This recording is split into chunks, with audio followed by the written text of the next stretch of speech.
Mr. Rottenborn, is your mic on? I believe it is. Oh, there we go. Okay. Does that work? Okay. In trying to convince you that Mr. Depp has carried his burden of proof in proving that he was never abusive to Amber on even one occasion, think about the message that Mr. Depp and his attorneys are sending to Amber, and by extension to every victim of domestic abuse everywhere. If you didn't take pictures, it didn't happen. If you did take pictures, they're fake. If you didn't tell your friends, you're lying. And if you did tell your friends, they're part of the hoax. If you didn't seek medical treatment, you weren't injured. If you did seek medical treatment, you're crazy. If you do everything that you can to help your spouse, the person that you love, rid himself of the crushing drug and alcohol abuse that spins him into an abusive, rage-filled monster, you're a nag. And if you finally decide that enough is enough, you've had enough of the fear, enough of the pain, and you have to leave to save yourself, you're a gold digger. That is the message that Mr. Depp is asking you to send. But he doesn't stop there, because in Mr. Depp's world, you don't leave Mr. Depp. And if you do, he will start a campaign of global humiliation against you, a smear campaign that lasts to this very day. He will do everything he can to destroy your life, to destroy your career. That is what they're saying, ladies and gentlemen. And that's what they're trying to get you, the jury, to be an accomplice to. But it's not surprising, because Mr. Depp cannot and will not take responsibility for his own actions. It's always someone else's fault. Just as Ms. Vasquez did and Mr. Chu did, I would like to extend my thanks to you on behalf of Amber and our whole legal team for the care and the diligence with which you have served as jurors in this matter. You've paid attention to every witness, every piece of evidence, and I can't even imagine the sacrifice that you've made in terms of time away from your friends, your family, your job, to be here on this jury. It's a very important role that you're serving, and we thank you very much. Let's pick up where we started 6 weeks ago in opening statement. You may remember that I asked you to keep a simple question in mind, which is, why are you here? And much of what you've heard during the course of this trial, you don't need to make a decision on in order to return a verdict for Ms. Heard on Mr. Depp's claim of defamation. Now, we'll talk about Ms. Heard's claim of defamation against Mr. Depp, and Elaine will address most of that in a few minutes. But your key question to answer is, does the First Amendment give Ms. Heard the right to write the words that she wrote in this article on December 18th, 2018? That's the question. And you cannot simultaneously protect and uphold the First Amendment and find in favor of Johnny Depp on his claim. You simply cannot. You have to decide, should someone be able to write an article like that in the United States of America without being sued successfully, without having to go through the hell that Ms. Heard has gone through? So let's talk about that. And to do that, we get to explain a bit more about the law that you have to follow. This is the op-ed piece. I'm not going to read it to you again. You heard me read it to you in opening statements. And I would urge you, when you're in the deliberation room, read it. Read it again. And I know we focused on it, here and there over the course of the trial, but the vast majority of this trial has not focused on these words, on this piece. This is obviously the paper edition. There's the online edition as well. Now we get a chance to discuss with you exactly what you have to find about this article.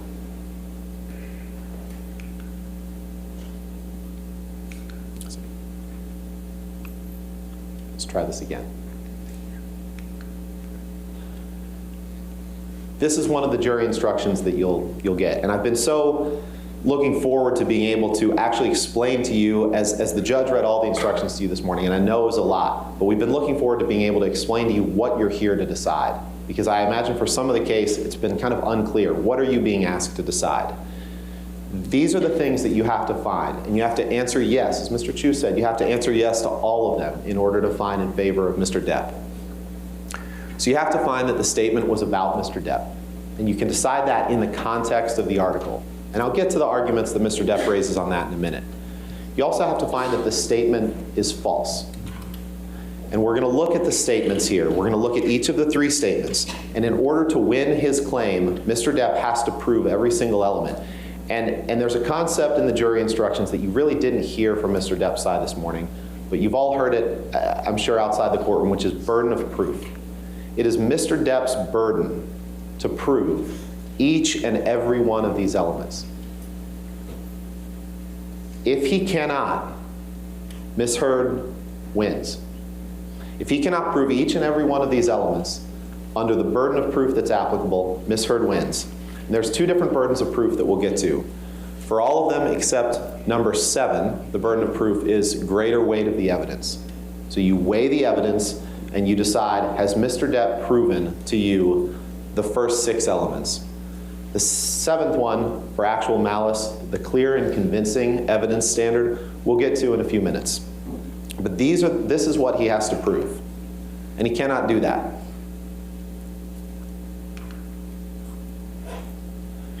These are the 3 statements. And I know you may be thinking to yourself, wait a second, don't we have to decide if Mr. Depp committed abuse? And the answer is no, you don't have to, because these 3 statements you can decide as a matter of law, or as a matter of fact, as you weigh the evidence and the fact that they're true. So the first 2 statements I'm going to address together. Then, 2 years ago, I became a public figure representing domestic abuse, and I felt the full force of our culture's wrath for women who speak out. Number 2, I had the rare vantage point of seeing in real time how institutions protect men accused of abuse. When you go back to the jury room to deliberate, you should feel free, like I said, to read the article and think of the article's purpose. The jury instructions also tell you to take these statements in the context of the article. Think about the purpose. The purpose of the article was to promote legislative measures designed to protect victims of domestic abuse, designed to protect people who did exactly what Ms. Heard did, to speak out. That's apparent on the face of the article. And to do that, Ms. Heard talked about her own life experiences as someone who had obtained a TRO against Mr. Depp, someone who had accused Mr. Depp of domestic violence. Make no mistake, and Mr. Depp's side keeps trying to say that we're somehow suggesting that 2 years before she wrote this, that Ms. Heard hadn't had anything to do with Mr. Depp. We're not saying that. You heard Ms. Heard herself say, of course, 2 years before I wrote this article, I felt the full force of our culture's wrath for women who speak out after she obtained a temporary restraining order against Mr. Depp, after she became a public figure representing domestic abuse. But the words that she wrote here, and then chronicling her own experience after that, those words are true. Those words are true. Similarly, the rare vantage point of seeing, based on her own experiences post May 27th, 2016, how institutions protect men accused of abuse, those words are true, and the First Amendment protects Ms. Heard's right to say them. Now, the third statement is absolutely true as well, but we're going to take that separately because she didn't write it. Under the First Amendment, the statements have to be false in order for Mr. Depp to win. Now, plaintiff addresses, like I said, an argument that we're not making. And as I said, we're not running from the fact that when she discussed becoming a public figure representing domestic abuse, Amber was speaking of her experiences reporting domestic abuse against Johnny Depp. She admitted to that, but that doesn't make the article or the statements about Johnny Depp. Think about it. Think about every piece of evidence that you've heard over the last 6 weeks about his abuse, about their relationship. None of that is in the article. None of it.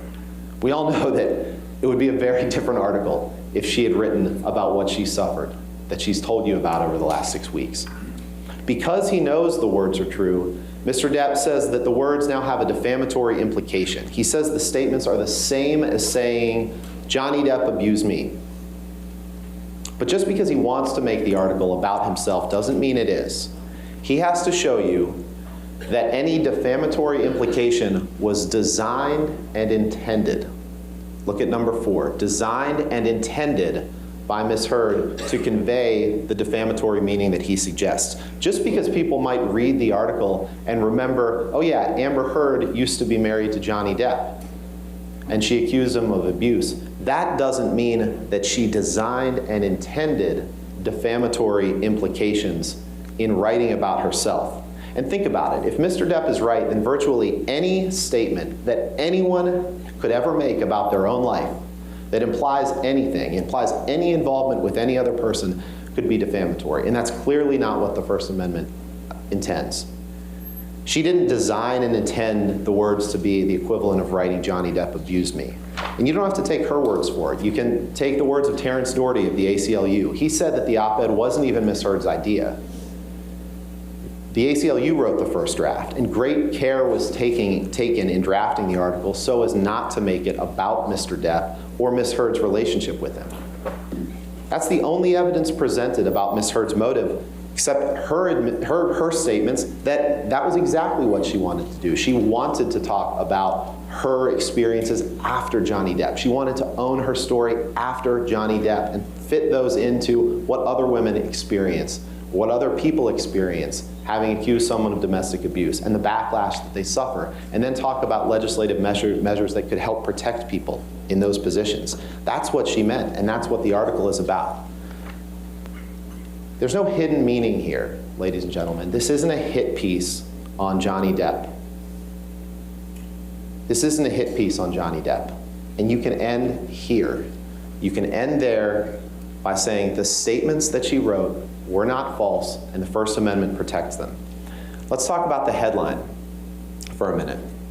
The headline that was published in the online version only of the article on December 18th, 2018 said, "I spoke up against sexual violence and faced our culture's wrath." A few points here. Number one, and this evidence is undisputed. There's no dispute about this. So as you weigh the evidence, you don't have to check your common sense at the door, and you can weigh circumstantial evidence, you can weigh facts, but you can't see evidence where no evidence exists. And the undisputed evidence here is that Ms. Heard didn't write the headline, she didn't approve the headline, she had nothing to do with it, she was not given notice of the headline. She testified, you saw her testify about the sexual assault that she experienced at the hands of Mr. Depp. You saw her testify about that they're calling her a liar. You saw her on the stand testify with your own mouth, with her own mouth, exactly what she went through for the first time in court, because people who have suffered that, they don't want to broadcast that to the world. They want to penalize Ms. Heard for not speaking about that earlier. That's ridiculous, and it's insulting, and it's just victim blaming at its most disgusting. The only reference to sexual assault in the article, and you can read the op-ed, is sexual assault that she said she had experienced by the time she was of college age, before Mr. Depp. So there is a reference to sexual violence in that article, but it's not by Mr. Depp. And Mr. Depp can't hold her liable for a headline she didn't write, that contained something that was not about him.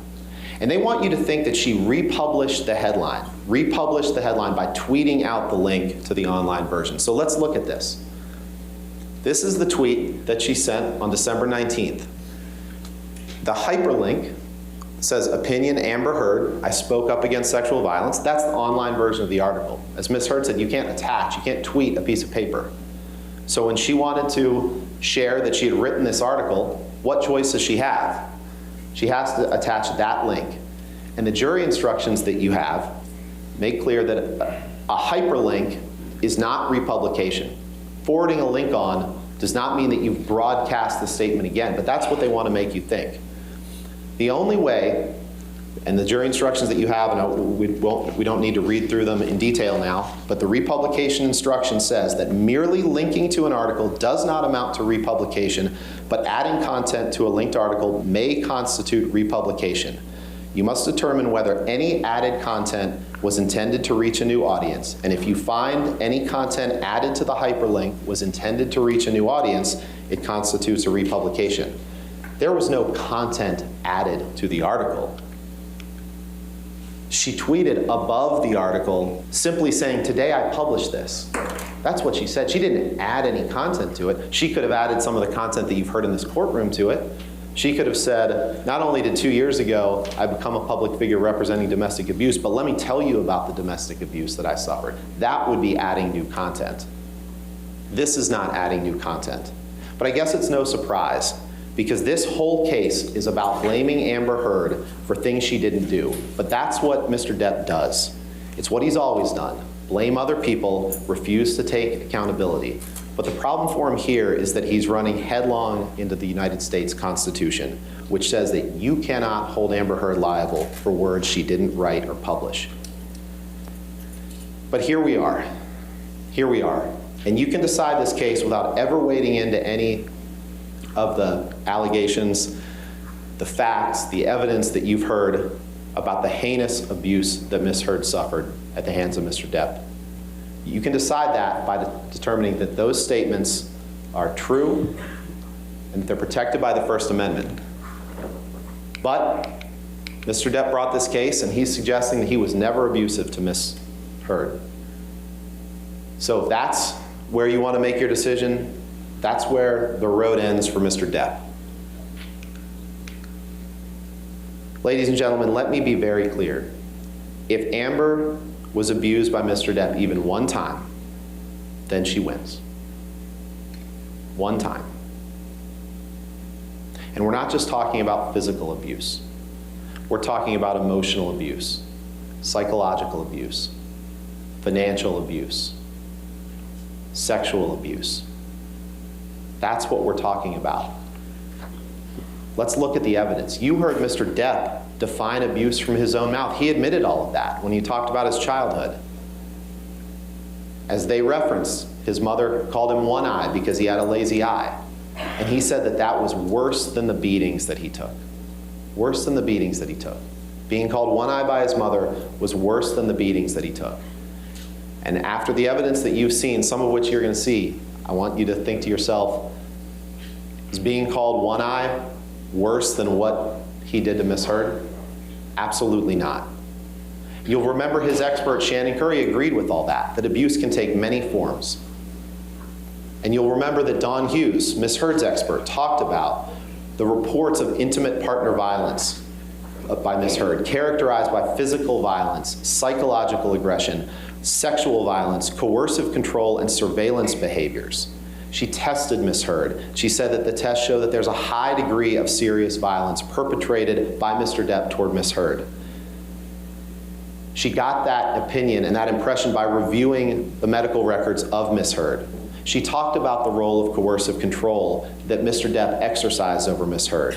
The effect of coercive control, she said, was drastic, and it was composed of things such as possessive jealousy, the imbalance of power, not only in physical stature and physical size, but in where they were in their life and their career. By intimidation. She said writing obscene messages to your partner can absolutely be intimidating behavior.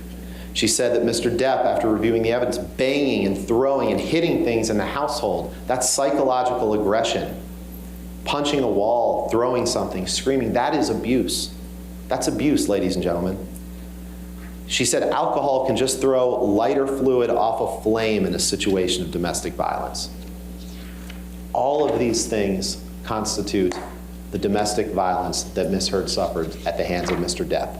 And he's trying to get you, to fool you, to believing that he's carried his burden of proof that never a single time in their relationship was he in any way, physically or non-physically, abusive to Ms. Heard. And that's ridiculous. That's ridiculous. So let's look at some of that evidence. And like I said, you can apply your own common sense. You don't need to check that at the door when you go into the deliberation room.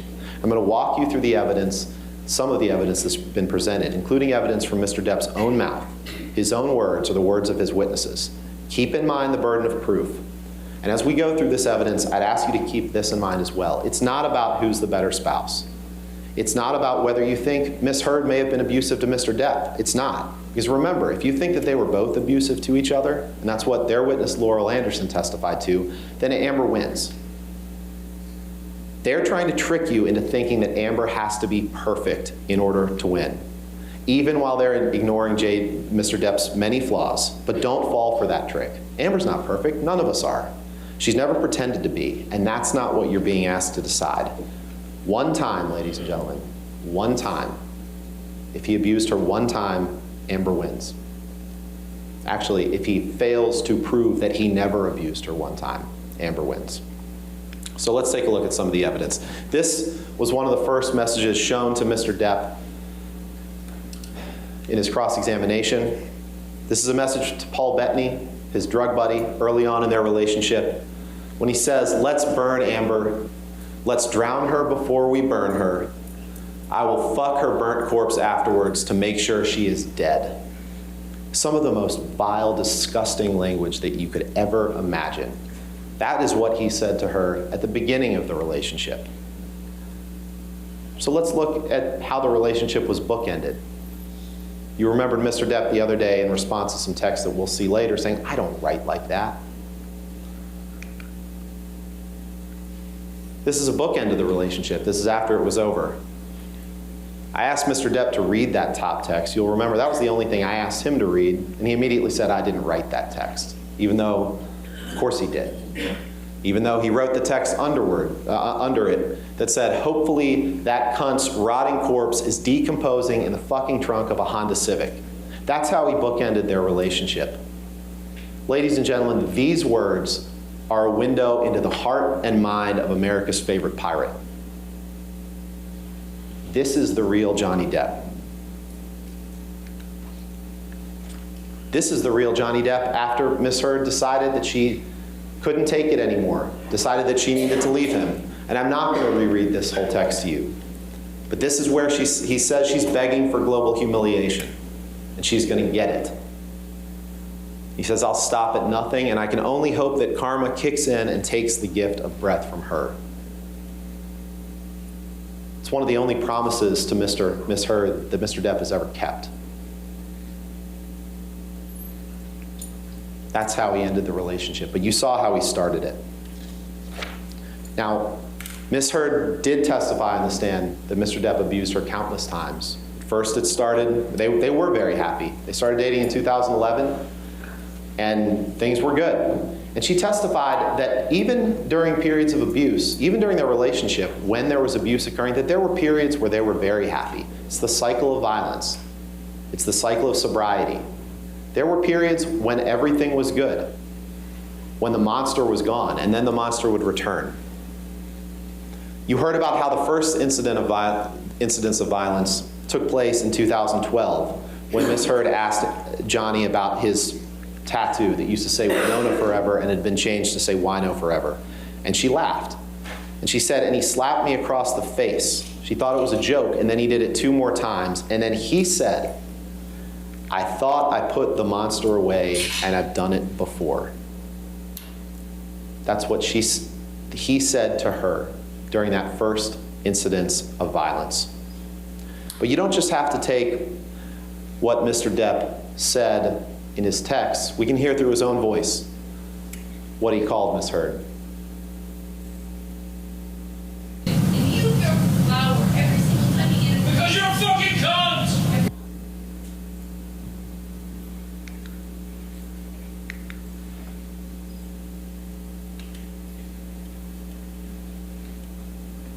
We talked about the monster. You heard Mr. Depp get on the stand and say that that was Miss Heard's term.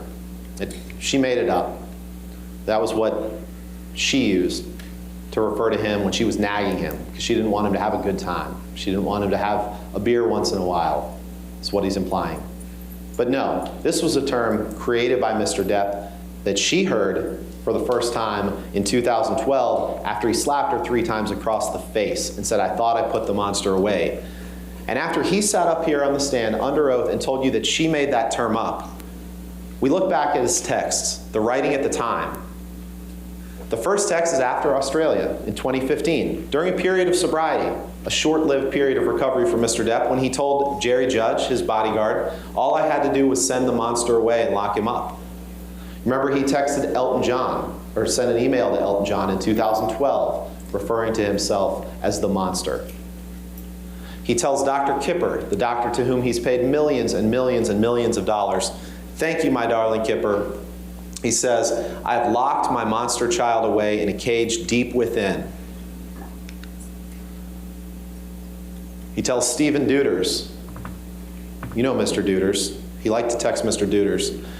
He tells him, she thinks my Peruvian period, which is a reference to cocaine, he admitted to that means him using cocaine, has made me a monster and that I am ruining the relationship. Imagine that, someone actually thinking that maybe the impact of alcohol and cocaine is ruining a relationship. How dare she? He says, need to discuss the news helicopters, the monster. I want to shoot a motherfucker, but don't worry, the monster is not involved. Mr. Depp knows that he can turn into a monster. He knows that. He knows that. He got up here on the stand and tried to deny that to you. Talk about lack of accountability. Let's see the monster. Let's see the monster in the flesh.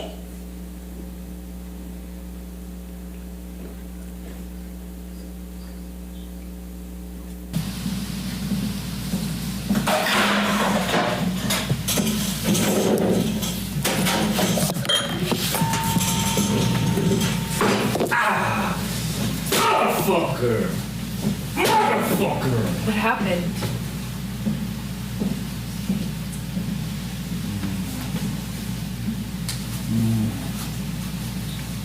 What happened?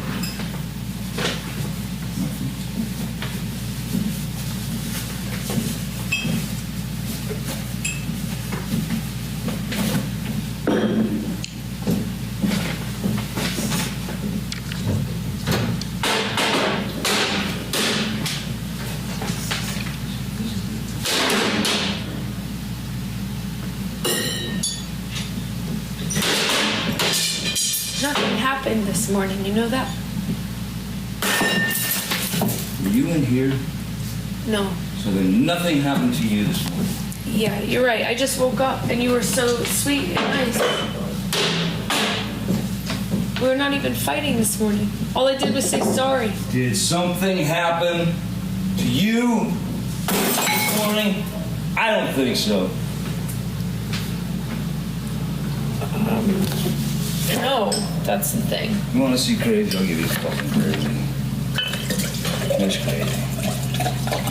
Oh, you're crazy.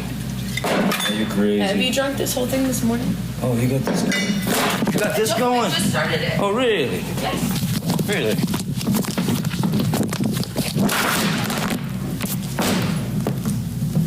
Sneak that shit on me, No, motherfucker. I didn't. You were smashing shit. Oh, bye.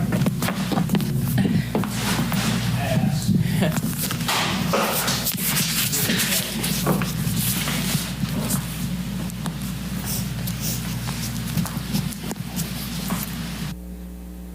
Do you see Miss Heard laughing in that?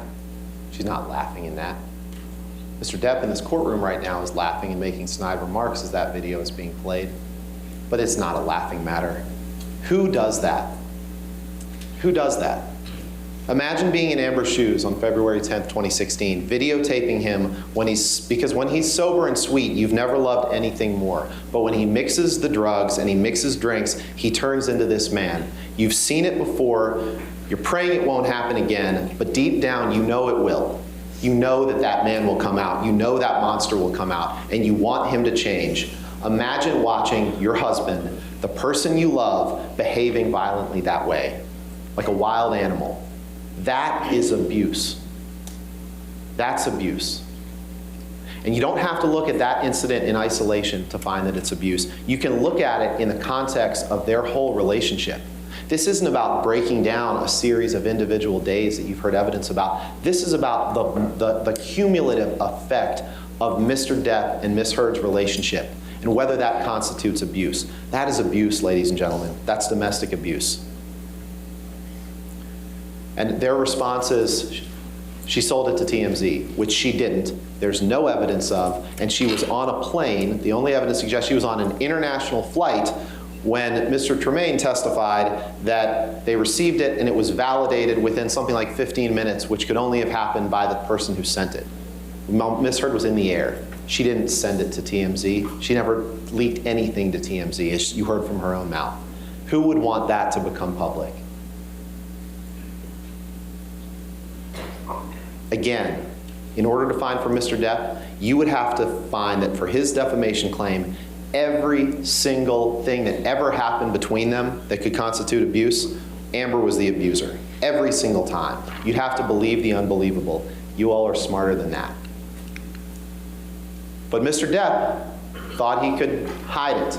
He thought he could hide the monster. That's why he lied in insurance forms that you have to fill out in order to be able to act. That's why he said he hadn't taken illegal substances, whether prescribed by a physician or not. That obviously wasn't true within the past 12 months. They keep talking about Mr. Depp's role as a father. This is what he sent, a text that he sent DX207. Now Lily Rose, his daughter, hates me because she thinks I'm drinking, and she's right, but I can't admit, or I fucking die in her eyes. Thanks for that one, Vanessa.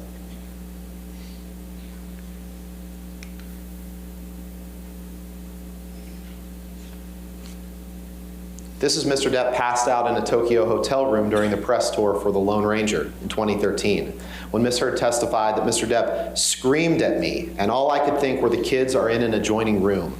And Mr. Depp passed out with his head like this.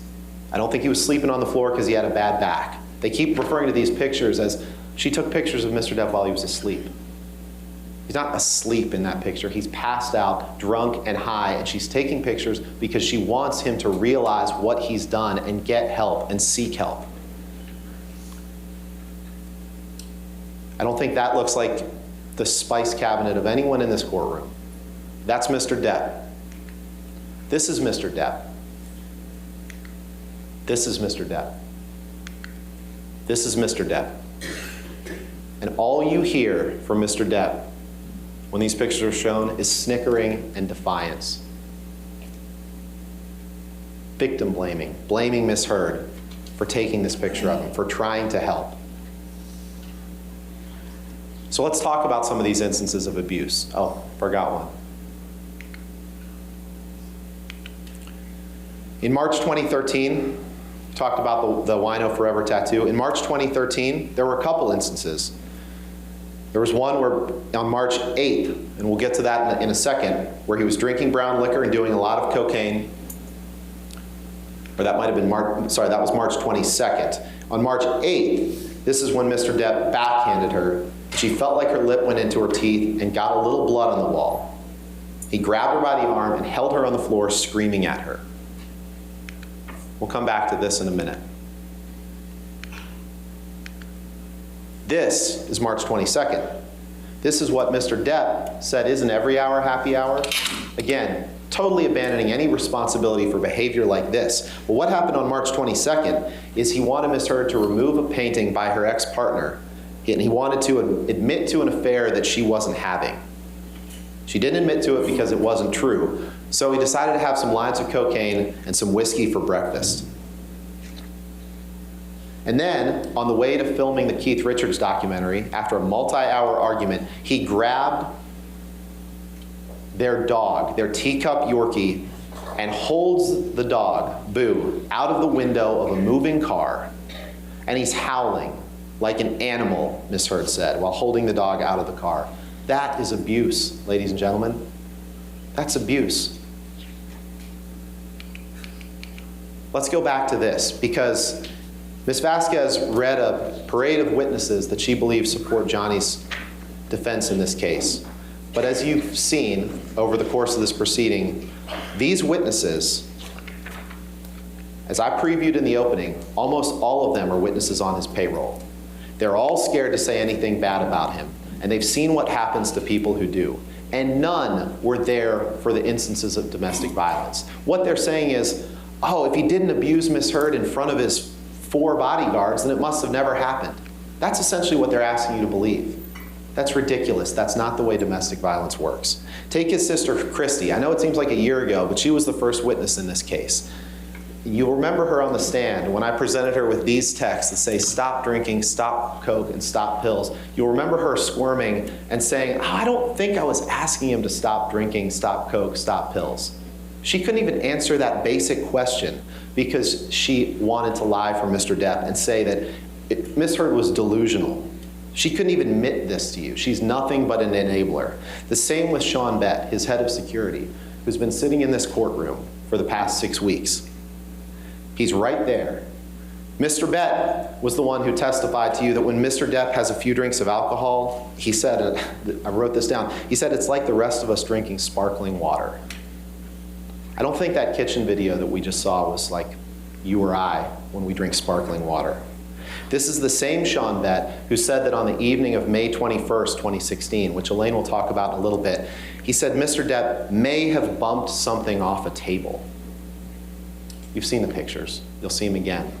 Just like Travis McGivern said that Mr. Depp rearranged Miss Heard's closet. You've seen the pictures. You'll see him again. Just like Tara Roberts in the Bahamas, who tried to blame everything on Miss Heard and only under cross-examination admitted that Mr. Depp passed out face down in the sand underneath a hammock and his son Jack found him there. She took a video of their cabin in the Bahamas to try to suggest to you that this assault that Miss Heard alleges couldn't have taken place. But conveniently, she didn't take the camera into the closet where Mr. Depp held Miss Heard, hit her. We'll get to that incident. She didn't take the video camera into the bathroom where he sexually assaulted Miss Heard. She didn't do that because she wanted to generate evidence only favorable to Mr. Depp. Think about Sean Bett and Starling Jenkins' conflicting stories about the birthday party on April 21st. Remember, Mr. Depp experienced horrific financial news the evening of that night, April 21st, 2016. He learned that he was essentially out of money and he needed to start selling things. Well, we all know what Mr. Depp does when he receives bad news like that. He left the meeting at 9:30 and didn't arrive at Miss Heard's birthday party until 11:15. Okay, fine, he was late. But we all know what he does when he has that hour and 45 minutes of free time and he's stressed out about something. Mr. Bett testified, remember he said, I took him to his home on Sweetser Avenue, his other home, to pick up a birthday present for Miss Heard. That's what he said. That's what he said. Mr. Jenkins, you may remember him, he testified by the video link on the stand, and I said, you don't know what he did in that intervening time period. And he said, oh yes, I do. He said, Mr. Depp was visiting his sick mother. And I said, who told you that? And he said, Mr. Bett. The witnesses that Mr. Depp has paraded up here, who are here in person, they're here in person because they're on his payroll. Almost all of them. And they're telling you whatever they think they need to tell you to get you to take Mr. Depp's side. Just as we previewed they would do in the opening. But Mr. Depp would go through periods where he would apologize, where he would be grateful. I have no doubt that there were times when Mr. Depp wanted to get better. These are texts, PX 120A and 120B. I won't read them all to you. These are texts that Mr. Depp sent to Paige Heard, Amber's mom, after detox on the island in 2014. He says, there were more than a few times when I thought it would be more simple to take that route. Meaning go for a swim and swallow a big drink of ocean. And he said it was Amber and Amber alone that got me through this. There is no luckier man on this earth to have the strength that Amber gives me and the full support of each of you. So as you're weighing the evidence and you're weighing Mr. Depp's credibility, think to yourself, what do I believe? What he has a motive to say on the stand, or what he wrote contemporaneously with the events? Take his own words to Amber after the detox. Just to let you know that I'm fine, my angel. I miss you, of course, but this was the right thing to do to speed up the process. I love you more than life. But then there were these days. Then there were times like this. This is sent on March 9th. We had a slightly grim morning, is the way Mr. Depp describes it. You'll remember the text from a few days later, referred to as the disco bloodbath text, where Miss Heard says, is that about last Friday night by any chance? And Mr. Depp responds, how can you make me smile about such a hideous moment? He testified on the stand, I don't remember what happened that Friday night, but Miss Heard sure did. And this This is one of the things that she had to show for it. Now, Ms. Vasquez showed this to you in opening statements and made it seem like, again, remember what I said at the beginning, if you take pictures, they're fake. If you didn't take pictures, it didn't happen. Here's one where she did take a picture, but Ms. Vasquez says, but she doesn't have injuries on her face. Look at the date that this picture was taken, ladies and gentlemen. March 23rd, 2013, 15 days after this incident. So even when there are pictures, they're trying to deceive you into thinking, oh, there should have been more. This is a 2-week-old bruise. And she texted, look who she texted that to. She texted to her mom. They say she never told anyone. Text to mom, March 23rd, 2013. Let's go to Hicksville. You remember Hicksville, obviously. There's been a little bit of discussion about that in this case. This is where Mr. Depp got jealous that a woman named Kelly Sue was sitting close to Miss Heard and maybe had her arm around her at a campfire. And everyone was having a good time. There were some mushrooms involved. There was some drinking.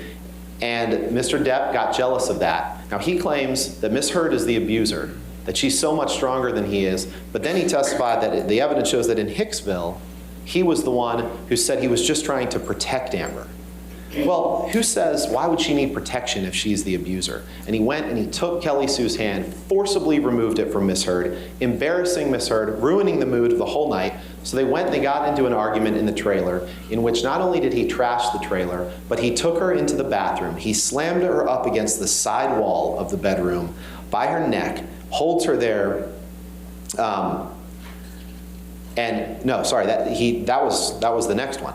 In Hicksville, he took her into the bathroom of the trailer and did what he called a cavity search, where he inserted his fingers inside of her and sexually assaulted her, then trashed the trailer. And you heard this Morgan Knight person who testified a few days ago who said it was $62 of damage. You also heard evidence that the way he got involved in this trial was by reaching out to one of the main Johnny Depp fan influencers on social media. And you saw that text. That's how he injected himself into this trial.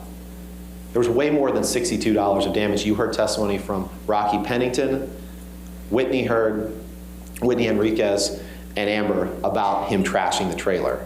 And is that really a surprise? The man's admitted that he smashes things when he gets angry. The man's admitted that he's smashed hotel rooms. You saw the quote that he admitted to the other day, that when he wants to hit something, he's going to hit it, and he doesn't care about the repercussions.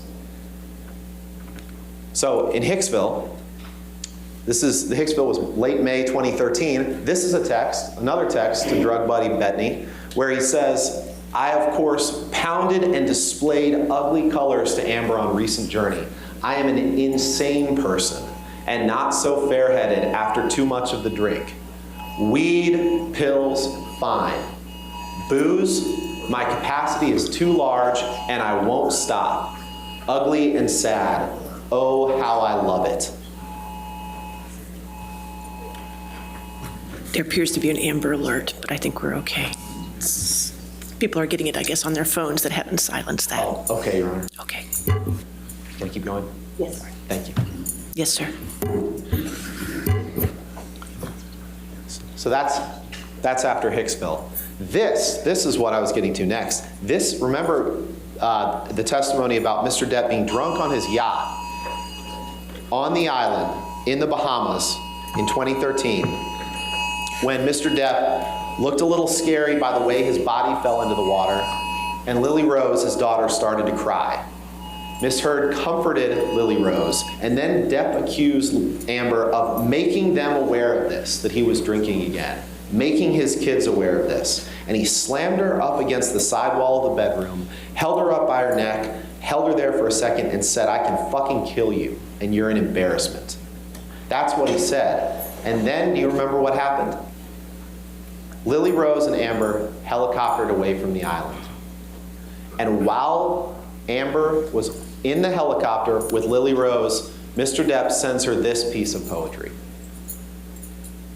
calling her a lesbian camp counselor because she cared about his drinking, and just ridiculing her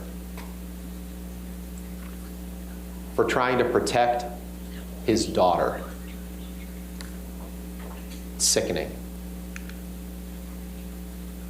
This text, let's fast forward a little bit to, actually before we talk about this is the Boston flight. Let's talk about the Moscow flight. The Moscow flight, when Mr. Depp and Amber, she said that was the one time she took ecstasy or MDMA with Mr. Depp, and she learned her lesson. When he hit her on the plane, when he threatened to break the flight attendant's wrist, and Miss Vasquez, again, just tried to tell you, oh, he always wore rings. Now, Miss Heard said almost all the time he did, or maybe sometimes when he didn't. And in the picture that she just showed you, PX 1248, you can take a look at that when you review the evidence. That's a picture taken in Moscow with no rings other than a wedding ring on his finger, or some kind of ring. He's wearing one ring on his finger. And so in Mr. Depp's world, they're going to try to come at you either way. They say, well, he was wearing rings, but it didn't leave a mark on your face. And then they show you a picture where he wasn't wearing rings during that trip.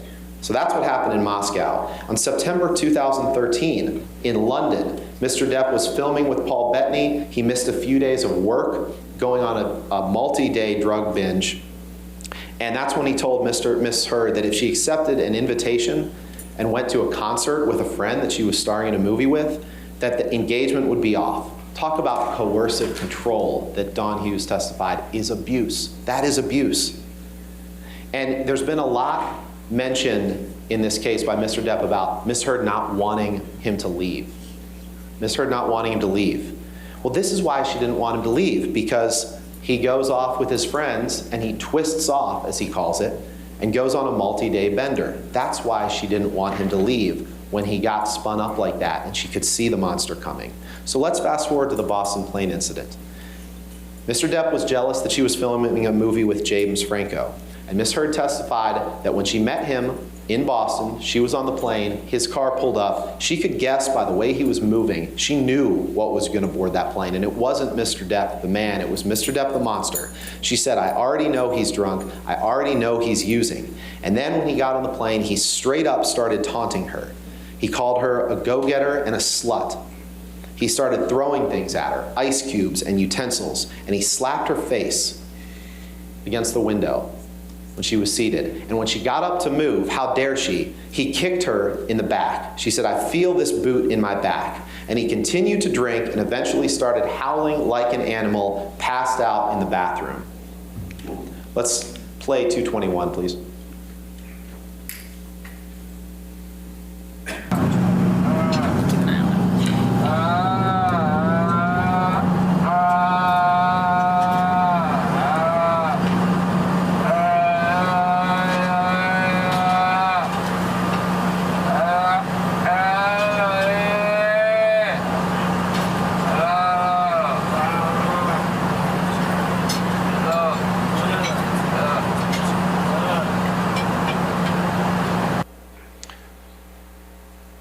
That's Mr. Depp on the plane, but he expects you to believe him that he didn't have anything to drink on that plane except for maybe one thing of champagne. That's what he expects you to believe. He's talked about blackouts. These blackouts where he doesn't remember what happened. He blamed them only on opiates, but we know they happen throughout, where he doesn't remember what's happened. As you're weighing the evidence, as you're assessing whether Mr. Depp has borne his burden of proof, think to yourself, do you believe Amber's account of what happened on the plane, or do you believe that person's account that you just heard?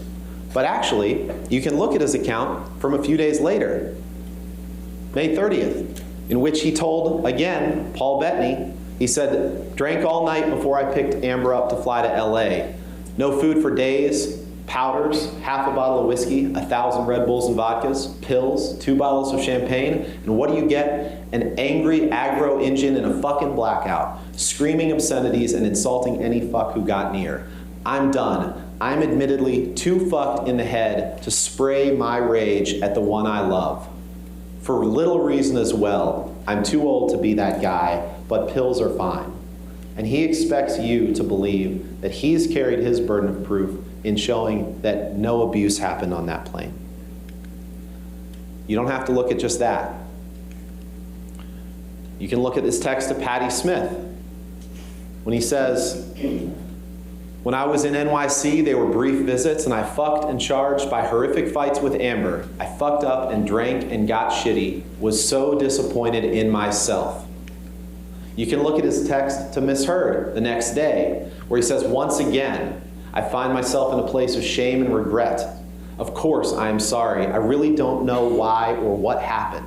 Well, no wonder. You heard the voice on the plane. Of course he doesn't know what happened. "But I will never do it again. My illness somehow crept up and grabbed me. I must get better. I love you and feel so bad for letting you down." And what his response has been throughout this trial to things like that is blaming Amber, saying he's just placating her.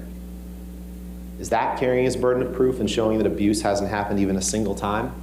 This is in the lead up to Australia, but before we get there, we can talk about January 25th in Tokyo at the premiere of Mordecai, where he did slam her up against the hallway wall, wailed on her, and he did get on her back in the closet. And what do they say? Look at her backless dress. She doesn't have any bruises. She testified herself that she was checking out pictures because she was concerned that there were. So now their theory is if there's no marks, it didn't happen. We all know that's not the case. February 2015, this is when they got married. The day they got married, you heard the testimony from Io Tillett Wright that where Mr. Depp told him, "I can now punch her anytime I want and no one can do anything about it." He'll say it's a joke he made on his wedding day. Then we fast forward to Australia, where Miss Heard is flying from London, where she's filming The Danish Girl, to see her new husband for the first time since their wedding.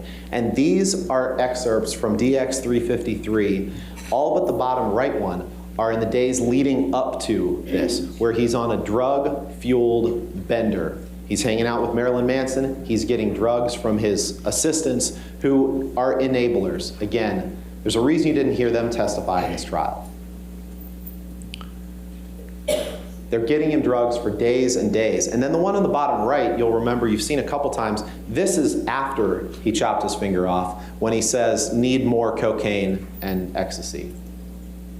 So, and no one, Miss Heard was in touch with his assistants, but no one told her the hornet's nest that she was walking into.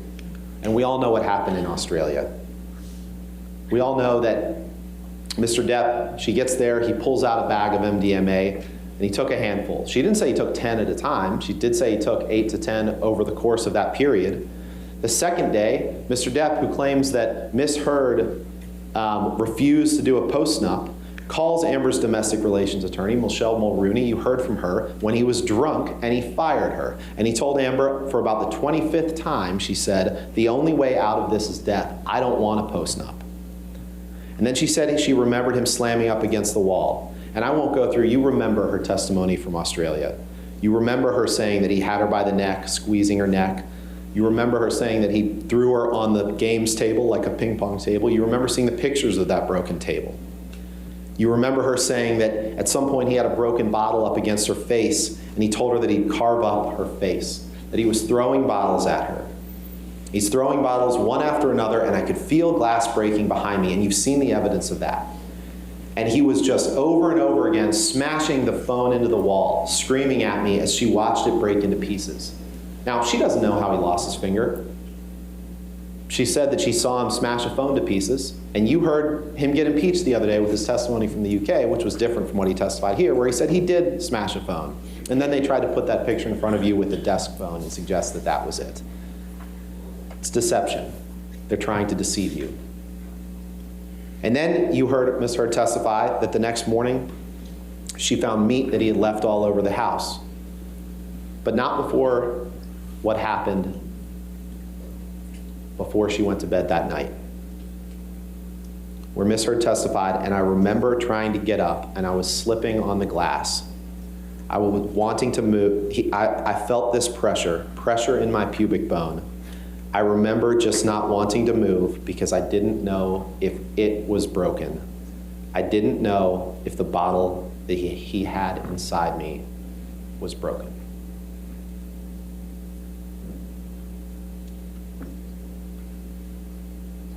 This is the next morning. This is what he wrote with the bloody stump of his finger. And there's been testimony about what happened to cut the finger off, but frankly, it's irrelevant to your deliberations here. Amber could have chopped it off with an axe, and it has nothing to do with whether or not Mr. Depp abused her. But we all know she didn't. We all know that his fingers weren't curled, and someone was standing with a half-gallon vodka bottle from about where that canopy is, and threw it, and it somehow managed to damage just the bottom of the finger, and leave the nail fully intact. We all know that didn't happen.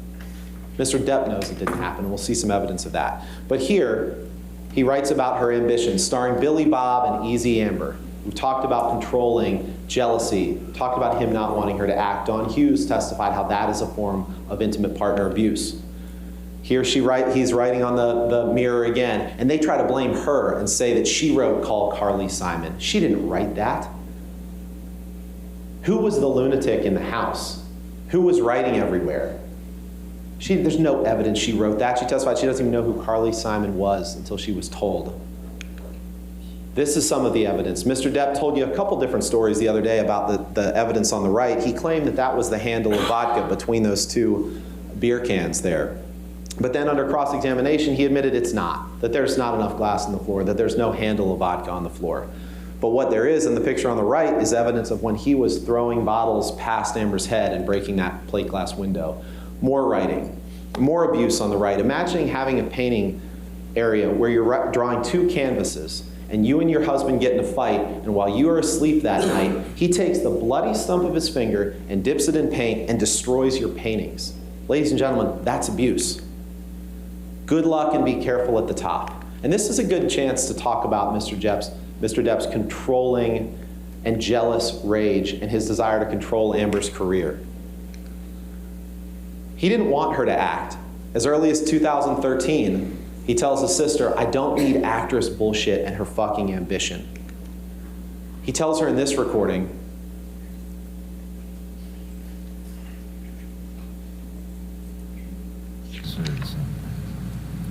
If you look at the bigger picture, what are the became things irrational when you're doing movies. I become jealous and fucking crazy and weird, and we fight a lot more.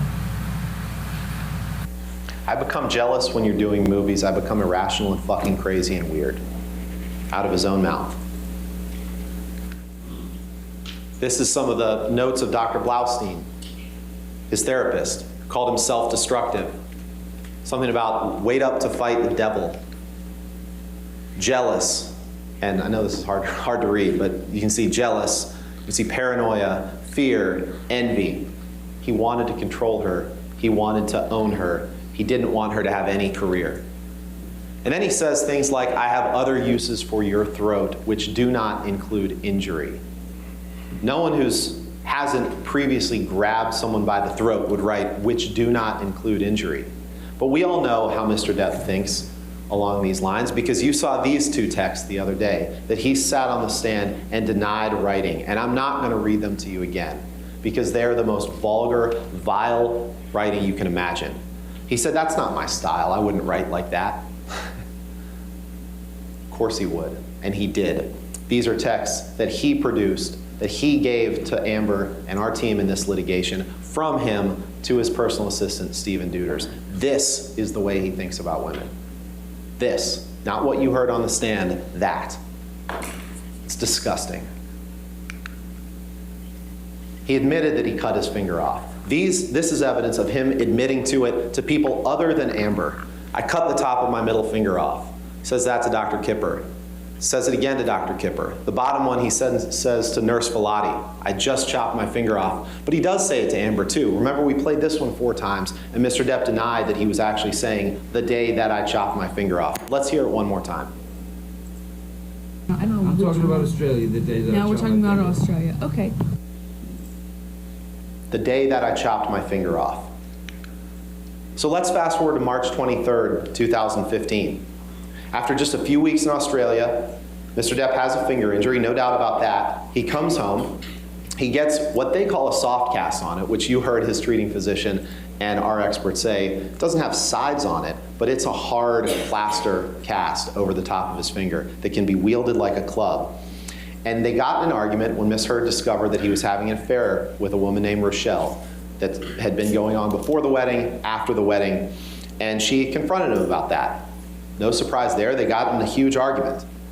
At some point in the argument, he bolted up the stairs. Now, Travis McGivern claims that she threw a Red Bull can at him. She and Whitney Enriquez say that absolutely didn't happen.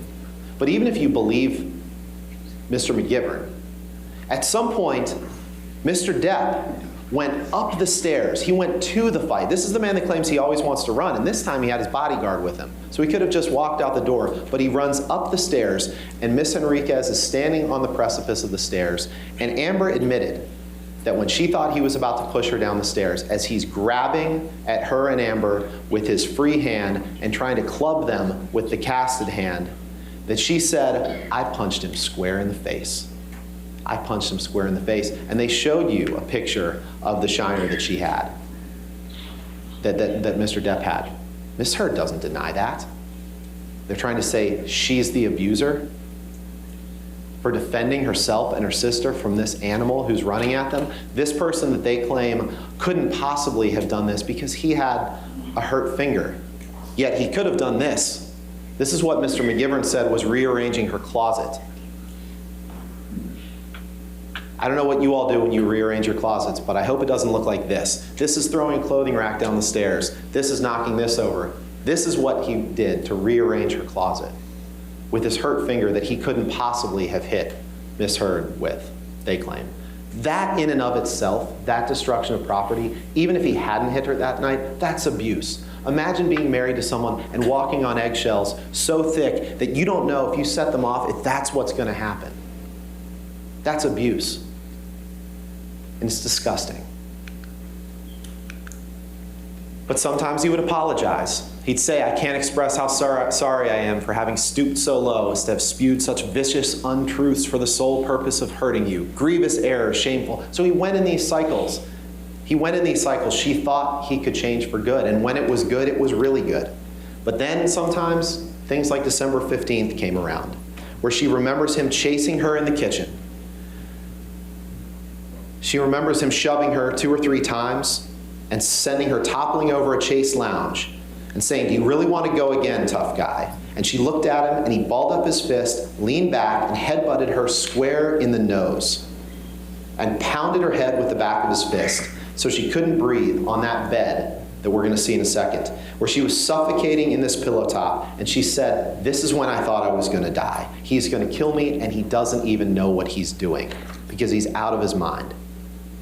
And these are the pictures that they claim. I don't know what they're claiming. I don't know if they're claiming she painted on the bruise. Oh, you weren't hurt badly enough, so therefore you're making it up? Look under her eye. And again, their theory is that all of this is a lie. All of this was some grand hoax. If this were a hoax, ladies and gentlemen, she'd have worse injuries than that. She'd really do it up. She took pictures as they existed when she could at the time of abuse. And yet Ms. Vasquez has the nerve to say, well, why didn't she videotape an incident of abuse? What, as she's being hit, she's supposed to somehow grab a video camera with one hand while she's defending herself with another hand? You heard her in one of the audio tapes talking about when she hit him as he was trying to barge at her and she got her feet caught under a door as he's coming after her. And of course, as Don Hughes testified to, victims of coercive control like this, they do try to appease their abusive partner and apologize for things that aren't their fault. So as you're coming at me, Johnny, and you push a door into me, and I have to hit you to get away, to protect myself, yeah, she did apologize for that because that's the cycle of violence. That's what victims do. Yet they continue to blame the victim. There's no evidence she painted on that bloody lip. And again, if we're talking about a hoax, the next day she went on James Corden and they say, well, you can't see any injury there, so it must not have happened. She would have to be the dumbest person in the world to say, I'm going to commit an abuse hoax, but let's do it the day before I go on national television. Let's do it the day before. But you heard Melanie Iglesias, her makeup artist, testify in great detail, and I didn't even understand half the terms about makeup that she was using, but she testified in great detail about exactly what she did to cover up those bruises. The red lipstick that she put to cover up the busted lip. You heard the testimony of that from a neutral party who said exactly what she did. She talked about how she looked at the color wheel to neutralize the bruising. They claim it was just an accidental headbutt. Well, no accidental headbutt rips out hair. They claim, oh, Miss Heard somehow used a pocket knife to cut this portion of the bed out to stage this. Well, I don't know if that's a pocket knife or not, but the only testimony in this trial about a pocket knife is Whitney Henriquez saying that Mr. Depp carried a pocket knife in his pocket every day. We all know where that, if it is a pocket knife, where that came from. I think one of the most telling things about this incident is the text he sent to David Heard, Amber's dad, 2 weeks later, where he says, I meant to send this to you a week or so ago. I'm sending it to you now. And he says, I forget if it's a text or an email, but you can look at DX580. He says, yes, I fucked up and went too far in our fight. Because as a result of that fight and the bruises that all of her family saw, the family refused to go to the Bahamas with them for Christmas. The family refused to go to the Bahamas for Christmas, and on that trip to the island, Mr. Depp kept passing out, and every time he passed out, he would dump a glass of wine on Amber's lap. And she didn't like that, and she yelled at him. And because it was in front of his kids, he got up. This is the one where Tara Roberts took the video, but she didn't show you the closet, she didn't show you the bathroom. And Amber says, while holding my neck, this is in the closet, he said, I'll fucking kill you if you ever speak to me like that in front of my kids again, because you embarrass me. And then he took her into the bathroom, and she said, but this time, he grabbed my vagina, shoved his fingers inside me, but through my bathing suit, and held me there and asked me if I was so fucking tough. And then she ran out of the house. And to keep him away from her, that's when he claims, and she admits, she threw something at him. She didn't know what it was. It's been testimony, it was a can of mineral spirits, that she claimed that hit Mr. Depp. And Mr. Depp is somehow the victim in that encounter? Come on. We talk about the train ride to Asia. You saw the pictures taken before they got on the train ride, where Mr. Depp has the same shadowing under his eye that he does in the allegedly abusive picture. But in that picture, he held in that train ride, talk about a honeymoon, he held her up against the wall while she was trying to get his arms off her neck, and he was squeezing her neck against the railway car, and at some point, I pull the lapel of his shirt, he rips the shirt off, and she woke up with the shirt around her neck and a giant knot in the back of her head. Let's fast forward to her birthday party just very quickly. He experienced terrible financial news that night. He came over, they got into a fight. There's been conflicting evidence about that. But Amber said, I hit the side of the desk, he chest bumped me, he fell to the floor, I fell to the floor, and when I got back up, he held me down by the shoulders, and that's when he grabbed her by the pubic bone and pushed her down. And you'll remember Ms. Vasquez showing her interrogatory answers where she details a lot of this and saying, nowhere in there does it say that. And Ms. Heard says it actually does on page 64, and pointed out to Ms. Vasquez exactly where it says that. That's abuse, it's sexual abuse. But we all know what Mr. Depp does when he experiences terrible financial news, or terrible news. He experienced terrible news that night on the way to the birthday party, where both of his bodyguards have testified that he was either visiting his sick mom or getting a birthday present for Amber. And then we know what happens the day after his mother passed away, on May 21st, 2016. And we're going to skip through a little bit of this now, and Elaine will talk about this in the context of the counterclaim, but these are the pictures afterwards. These are pictures that now they're claiming that, well, they must have been faked. There's been no testimony in this case that these pictures were faked. There's been no testimony that the marks you see on Amber's face, including this mark with a straight line from below her eye to the top of her temple that it lines up directly with a phone. There's been no testimony that those are faked. Mr. Depp went through the house, he destroyed pictures of her friends. That's abuse. Property destruction like that, in and of itself is abuse. He destroyed her office. He destroyed her friend Rocky Pennington's preparation for the bead show that she was having. He spilled wine in the hallway that you'll notice the police denied. Oh, there was no spilled wine in the hallway. Well, even Isaac Baruch testified that he saw this in the hallway. And they said she never sent anything to her medical providers. These are the texts that she sent to her nurse, Erin Filati, the night that it happened. These are pictures of her in the courtroom. We're not going to play this right now, but you can listen to this. This is that terribly disturbing text of him in July of 2016 threatening to cut himself and telling, you cut me or I will. You all remember playing that. It was awful. It was awful. I'm not going to play it again. But it was horrible. That in and of itself is abusive. This is the document that Mr. Depp signed, the divorce agreement, where he says, signed in agreement with his signature, neither party has made false accusations for financial gain. He said that then. He could have fought this then, but he didn't because he knew that her allegations were true. But then he continued his campaign of humiliation. He says, I want her replaced on that WB film. Ladies and gentlemen, the facts are absolutely overwhelming of abuse. One time, that's all you have to remember. Mr. Depp simply cannot prove to you that he never once abused Amber. And if you don't know, you have to return a verdict for Ms. Heard. A ruling against Amber here sends a message that no matter what you do as an abuse victim, you always have to do more. No matter what you document, you always have to document more. No matter whom you tell, you always have to tell more people. No matter how honest you are about your own imperfections and your own shortcomings in a relationship, you need to be perfect in order for people to believe you. Don't send that message. That's what he wants you to send.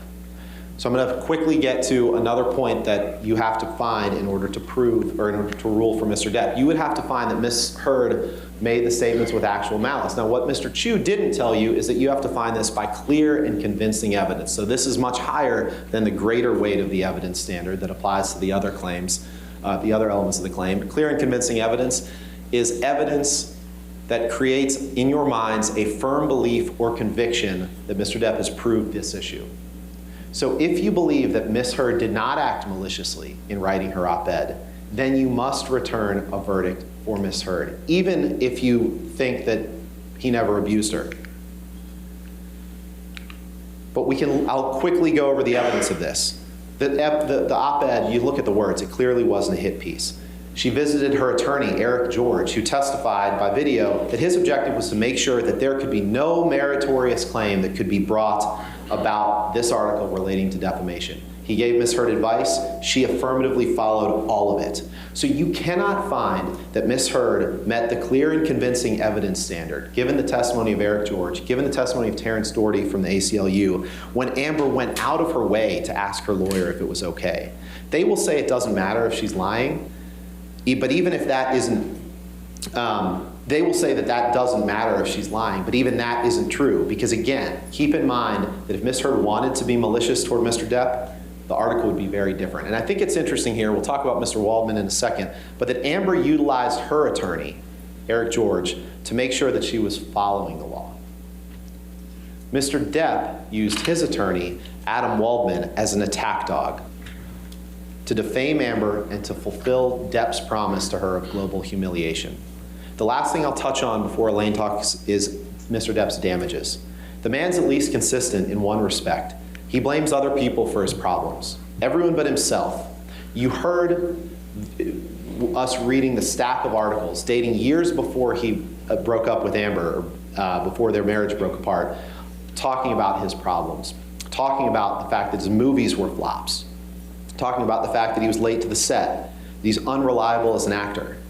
A word of reminder here, ladies and gentlemen, is that the only thing Amber ever did that Mr. Depp is allowed to sue her for is the op-ed. He's trying to say, I want to sue her for what she said in 2016. I want to sue her for harm that was caused then. You cannot do that. The only thing you're being asked to decide are the words of the op-ed defamatory, nothing else.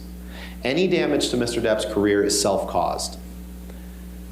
Then think about the testimony that you've heard from his former business manager, Joel Mandel, said that Depp had issues with drugs and alcohol that damaged his career. Depp sued him. His former agent, Tracy Jacobs, said he was late to the set and that he used an earpiece. Depp fired her. She said Disney never committed to Pirates 6. Disney's corporate representative, Tina Newman, said that there was no record in Disney's records of this op-ed. This op-ed had nothing to do with it. In fact, Catherine Arnold, our damages expert, testified that the paper version of the article that allegedly they say came out 4 days after the op-ed was published the same day as the op-ed that said that Johnny might not be in Pirate 6. The same day, the paper article came out the same day. So the op-ed didn't cause that.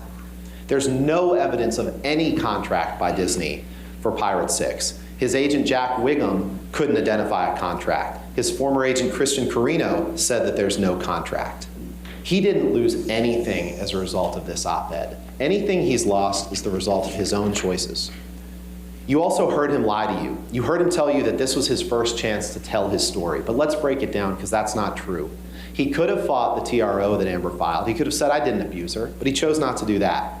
He could have fought her in the divorce case, but he chose not to do that. Instead, he signed the statement saying that no one had falsified any statements. He only filed this suit after he met Adam Waldman, the same Adam Waldman who convinced him to file suit against his former business manager, to file suit against his law firm, and fire them, and blame them for things. But by the time that Amber wrote the op-ed, Mr. Depp already had had another opportunity to tell his story. He filed a case in the UK against the Sun for calling him a wife beater. And in that case, he had many of the same witnesses. He was on the stand for parts of 5 days, and he got to tell the fact finder in the UK whatever he wanted. Now, it's not the same testimony he told here, because you heard me impeach him about 13 times with his testimony from the UK. But he's had his chances. Ladies and gentlemen, it is time to tell Mr. Depp that this was his last chance. Tell him to move on with his life. Tell him to let Amber move on with hers. Stand up for the freedom of speech. Stand up for the First Amendment. This trial is about so much more than Johnny Depp versus Amber Heard. It's about the freedom of speech. Stand up for it, protect it, and reject Mr. Depp's claims against Amber. And now you'll hear from Ms. Benderhoft about the counterclaim. Thank you.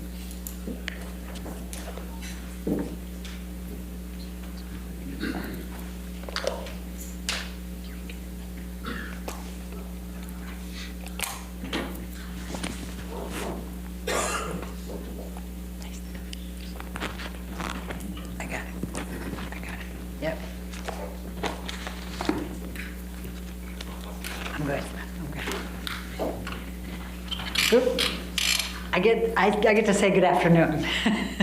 And I know you've been listening to everybody for a long time here, and I echo Ben's very strong thank you to all of you for this extreme service and extraordinary service. We really appreciate it. I'm going to go really fast and try to go as quick as I can so that you can get a break from us and go make your decision. I know you're probably itching to do it at this point. But this is very important to us, and we appreciate your listening, and we appreciate your being here. I'm going to stay on this slide for a moment, and there's something that's very important on this slide that hasn't been brought to your attention by Mr. Depp's team. When you see the actual damages, go down to the last paragraph, if you will. It says, Mr. Depp cannot recover damages for any harm that occurred after November 2, 2020. Do you all see that? So what Mr. Depp's team got up here and told you through Mr. Chu this morning has nothing to do with this case. He had his chance in the UK.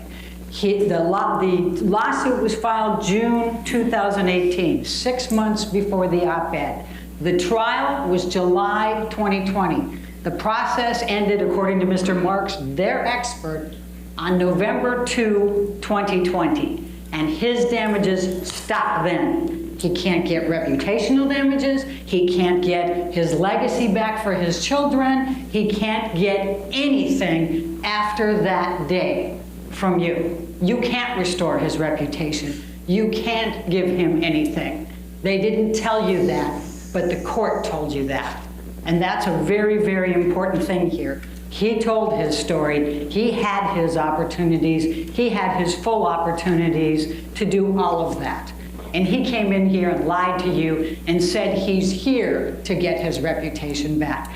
It's just one of many lies in this case, but it's a really big one, because here we are, 6 weeks of your time, precious time, 6 weeks of this court's time, for what? For nothing. Only to go after Amber. That's psychological abuse. He's going after Amber for nothing because he wants to put her through this again, the third time. So we're fighting back, and that's the counterclaim. She finally has said enough, enough. And we're asking you to finally hold this man responsible. He has never accepted responsibility for anything in his life. You've heard it this whole time. He hasn't admitted to anything. He's blamed everybody in the world, his agent, his manager, his lawyer, Amber, his friends, everybody. But he's never accepted responsibility for a thing he's done in his life. But we're asking you to accept, to make him accept responsibility, to hold him legally responsible for his actions, and to fully and fairly compensate Amber for what he has done by creating this concept of a hoax for the defamation that he has committed, that you have heard so much about, that just took wildfire and went off into negative media and has made Amber's life pure hell up to this day. We're asking you to do that, to compensate her, to be fair and hold him responsible so he stops. We don't want another lawsuit. We don't want anything else. We want to leave Amber alone and let her get on with her life and raise her child. So let's talk about the counterclaim for a moment. These are Adam Waldman's statements. You've heard Mr. Depp say, well, why aren't you suing Mr. Waldman? Isn't that typical of Mr. Depp? He doesn't take responsibility for anything, so now he's going to blame his lawyer. But the evidence is very clear on all three statements, and we'll show them to you in a minute, that he says Adam Waldman, Mr. Depp's attorney, says these things. Now, Mr. Depp says, oh, I didn't even know about those until the counterclaim. Well, we know that's not true because Mr. Waldman's testimony was 2 months before those statements were made. In February of 2020, Mr. Depp accompanied Mr. Waldman to the Daily Mail, the same place that all three of these statements were published. And he gave him 2 spliced audio tapes to try to make it look like Amber was the person who was committing the abuse. He went with him. He knew that Mr. Waldman was doing this. He knew that Mr. Waldman was launching a campaign against Amber to try to discredit her. And the timing of this, we're talking, the statements now are April and June of 2020. The trial is July of 2020. So they're launching an attack to try to discredit Amber before the trial in the UK. That's what happened here. And that is Mr. Waldman, but it's Mr. Depp. The judge gave you 3 different instructions, and you'll all have them. He's acting as his attorney. He has the authority. So Mr. Depp is standing in the shoes of Mr. Waldman. Mr. Waldman is standing in the shoes of Mr. Depp. Michelle, can you please bring up the first statement?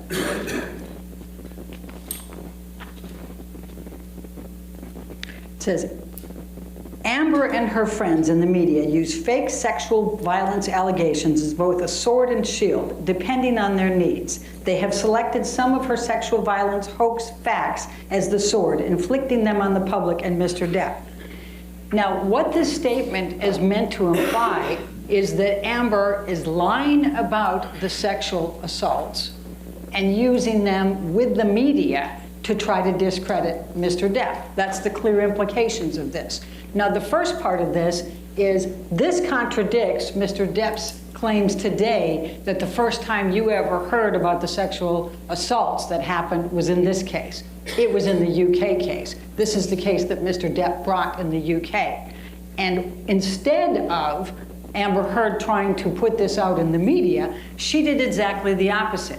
Now, this article's not in your evidence, but at least some of you will remember it being shown at one point with the title that said that Amber was successful in being able to treat her allegations of the sexual violence confidential in that proceeding. And it was treated confidential. She did exactly the opposite. She didn't want to tell people this, and you know that. You watched her on the stand. It was heart-rending for her to have to do this with the cameras, no less. But what else is false about this statement? It's that there was no false statements of sexual violence. Ben went through all 4 of them, and I will not repeat them all.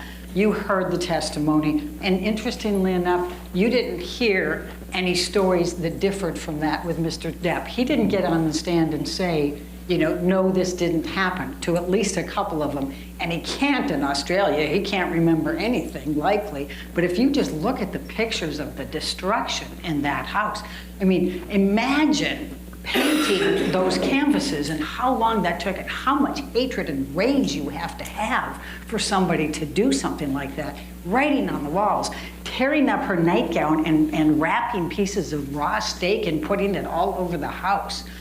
Remember that she also testified that he took her clothes and swiped them through all the paint before she left. You know these things happened. With respect to the malice on this one, you know he knows that he did these things. You know that he knows he was out of it for 3 days.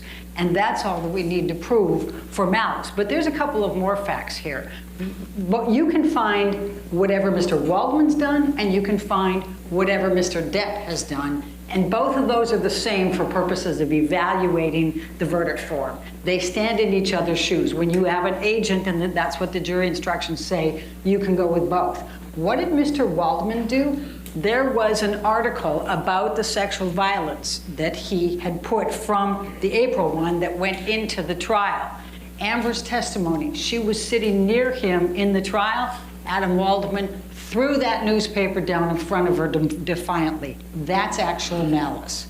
And she was quite upset, and you heard her testimony on the stand about that. He was just inflicting it on her. Remember Bruce Witkin's testimony. This was Johnny Depp's best friend for 40 years until he testified truthfully 4 years ago about the drugs and alcohol, and he stopped talking to him. There was a couple of really important things that Bruce Witkin said.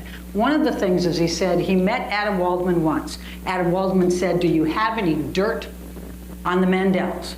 And he said no, and that was it. Then he didn't care. He is an attack dog. All he wants to do is attack and put dirt on people. The second thing that Witkin said that I think was pretty instructive was that Johnny Depp has deep-seated anger issues that have nothing to do with Amber.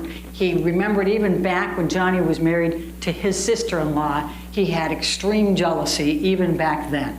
And I think that's pretty significant. Remember, Mr. Witkin also was called in a few times to intercede in some of these fights between Johnny and Amber when Johnny would become so angry. The last thing I thought he said that was actually pretty important was that Kipper and his whole group are a scam. He said, you know, how is it that they can be sober doctors, you know, for these years, and he's never sober? You know, he's even taking pot all the time. How can you be sober? I thought that was quite instructive. But in any event, going back to, that's the first statement. The second statement, Michelle, if you can bring that one up. Oh, before I go there, I want to talk about a few more things for Mr. Waldman that you have in your pocket to be able to find additional malice with him. Remember, he's the one that after the UK trial went to the LAPD with a notebook full of things and tried to get perjury charges against Amber. The LAPD said, we don't investigate those things.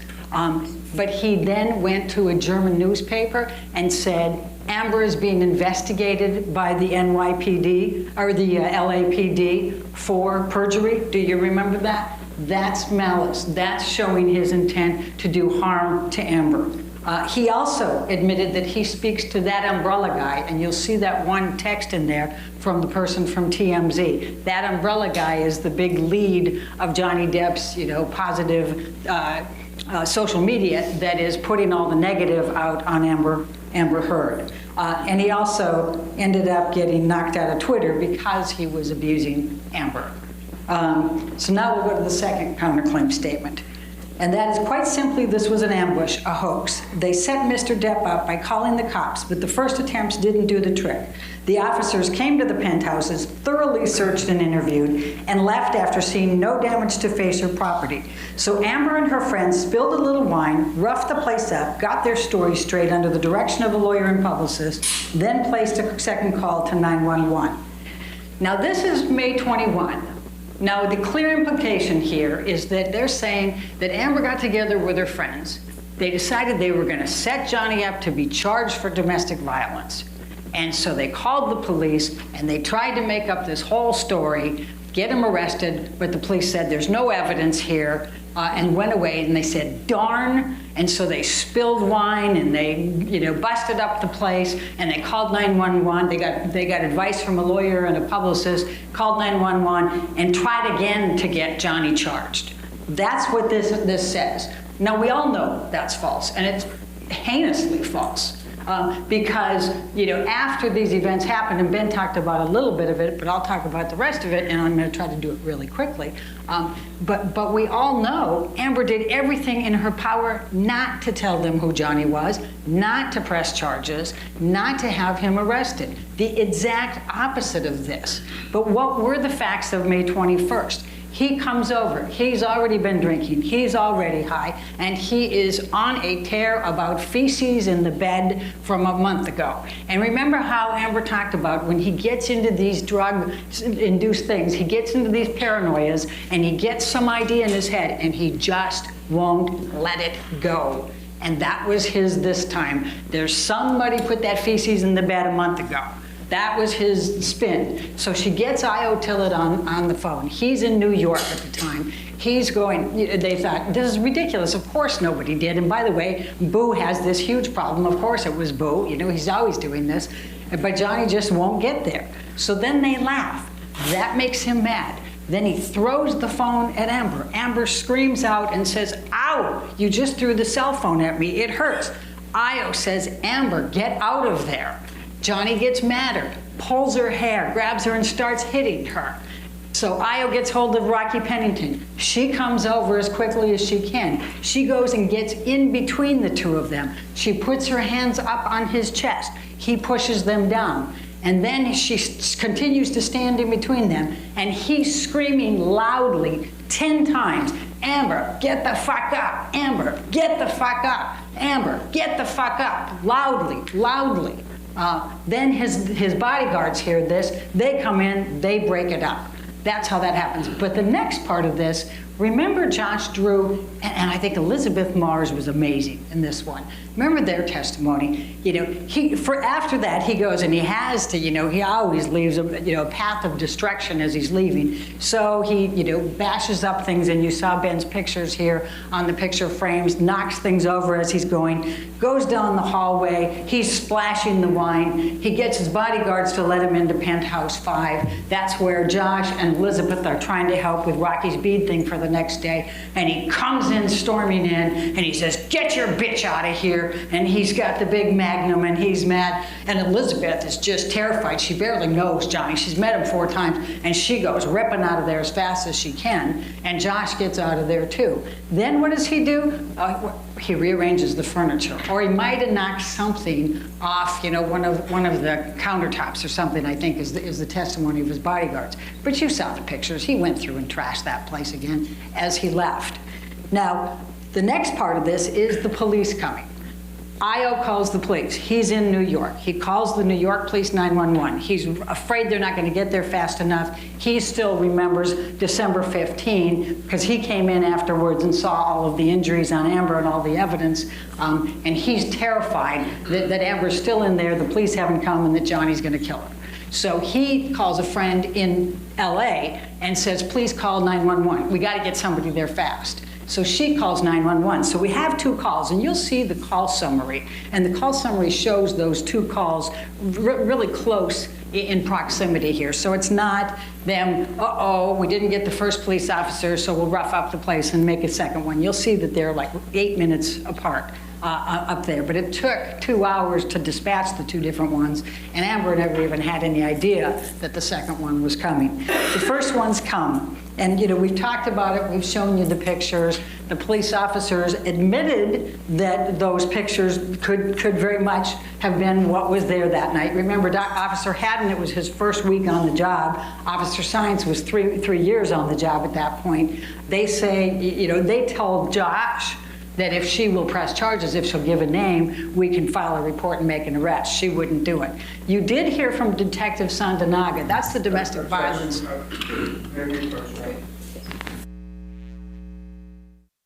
You recall Josh Drew saying that the police officer told him, she'll give a name, we'll make an arrest. He definitely said that.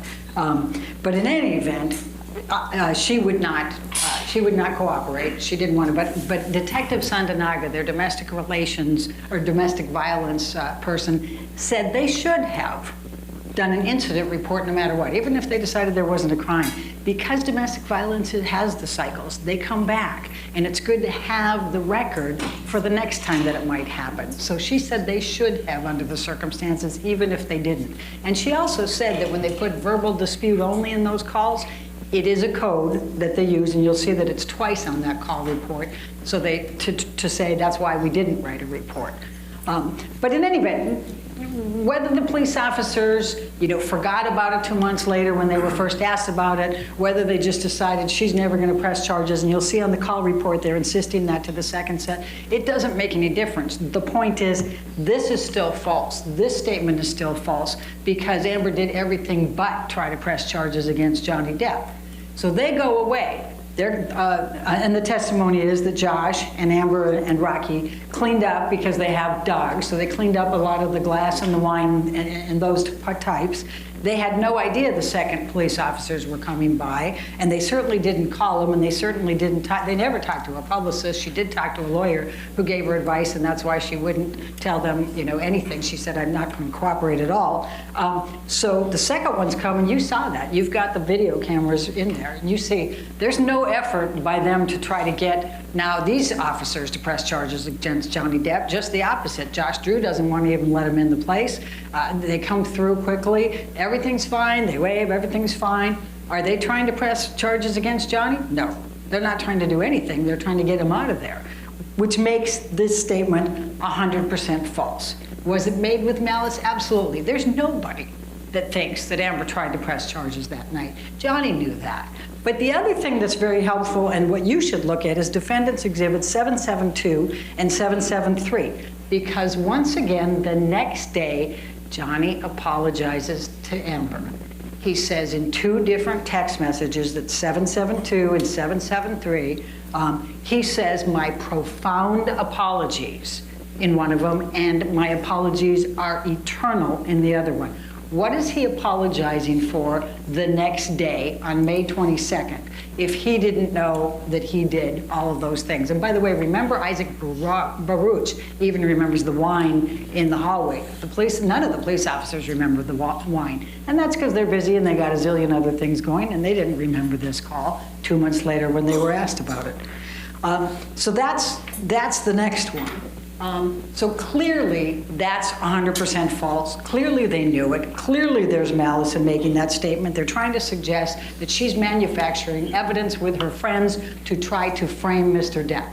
Nothing could be further from the truth on that one. And she did not want those police officers to press charges. Now let's go to the third one. Oh, and let's talk about the makeup just for a moment while we're going to the third one. This makeup thing, fresh-faced, natural. These were Adam Waldman planting these when he talked to the ECB people. Remember the testimony here. We kept asking, so did you talk to Mr. Waldman? Did you talk to Mr. Waldman? Mr. Waldman was trying to plant in all of these people's minds. Objection, Your Honor. Somehow, she wasn't. But the approach?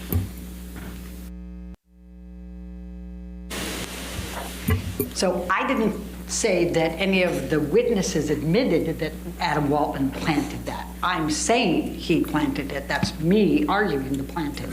And that's because it's all the same thing. She wasn't wearing any makeup. She was natural. She wasn't wearing a stitch of makeup. Every one of them says it. It's the exact same thing. Well, why would you say that? She's an actor. She's not going to go outside her house, without putting makeup on. And if she has bruises, why on earth, when she's been covering them up for 4 years, why on earth would she not put makeup on so that she would cover those up? Why on earth would she not want to cover up those bruises? It makes no sense. But you know what? You guys saw her here. You saw Amber on the stand. There were days where she didn't wear eye makeup. A lot of people think that she's not wearing makeup when she doesn't have mascara and eyeliner on. She has different looks, and some of them are with eye makeup and some of them are without. And people misunderstand, especially people that aren't that good at makeup, and a lot of men, frankly, go, oh, then she probably doesn't have makeup. And that's where that mistake happens. But you heard her testimony, and you heard her makeup artist testimony saying she doesn't go out of her room without concealer and foundation. She knows how to put these things in. And you saw Defendant's Exhibit 155, and you'll have the actual thing in there. That's the type of palette she used, and she was very adept at telling you what color she puts on for the different days of bruises. This is a woman who for 4 years did everything she could to cover up anybody knowing anything about this abuse. Do you honestly think she's just going to walk around for the week with her bruises exposed? Of course she's not. Now, let's go to the third one. And this is the abuse hoax. He says, we've reached the beginning of the end of Ms. Heard's abuse hoax against Johnny Depp. Now, obviously the defamatory meaning of that is that Amber's creating an abuse hoax, but there is no abuse hoax.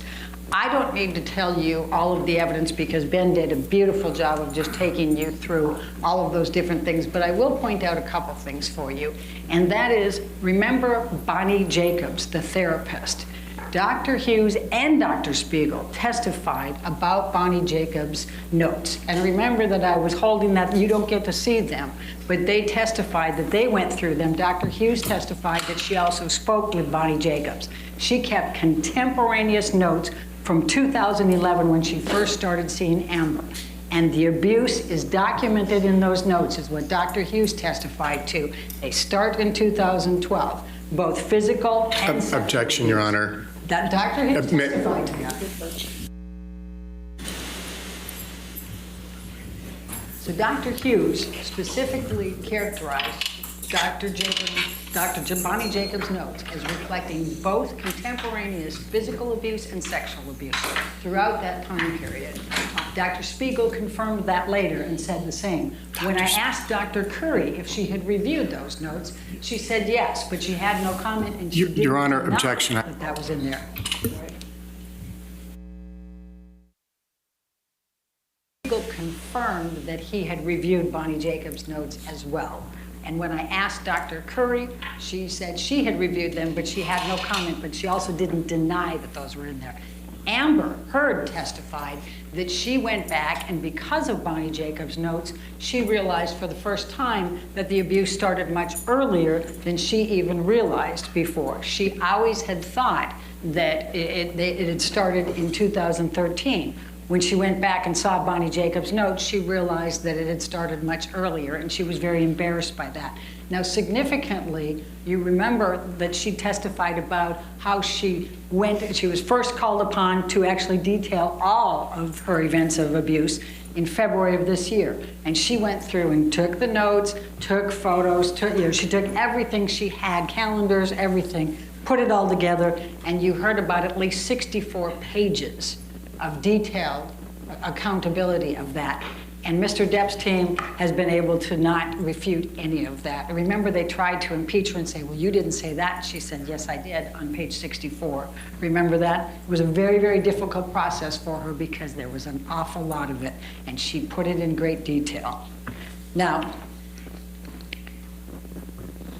let's talk for a moment about the motive. They have said that she has created this whole hoax, and I think Ben's done a nice job of showing how that can't possibly have been. But what would Amber Heard's motive be for creating a hoax, or creating any of this, or making any of this up? That's a big question here. They call her a gold digger, right? But she obviously couldn't have done it for the money, because first of all, remember the testimony of Laura Wasser, the divorce attorney. She said that California is a no-fault state and community property. So Amber doesn't have to have an abuse. She could have divorced him for irreconcilable differences, for abandonment, for adultery, for anything. She doesn't need an excuse. And she gets 50% of whatever he earns during the time of the marriage, unless they had a prenup or a postnup. The testimony from Michelle Mulrooney was that Amber completely cooperated with the prenup and the postnup, but it was Johnny Depp who, and you've already heard from Ben, called her up and fired her. He didn't want a postnup or a prenup. So she's entitled to 50% of everything he earns during that time. Now, we have Plaintiff's Exhibit 936 in evidence, and look at page 69. It says how much he made in 2015. It was $43 million. Remember Mr. Spindler, Depp's expert, who said that he made $22 million in 2016. So you got $65 million. Amber was entitled to 31.5 at least. That doesn't include all the back ends from, for example, Pirates 5. She was entitled to that money. So she didn't need to say anything. She could have just said, I don't like you anymore. I don't like the color of your hair. I'm going to divorce you. Your She Honor, would have been we're entitled going to to that. object again.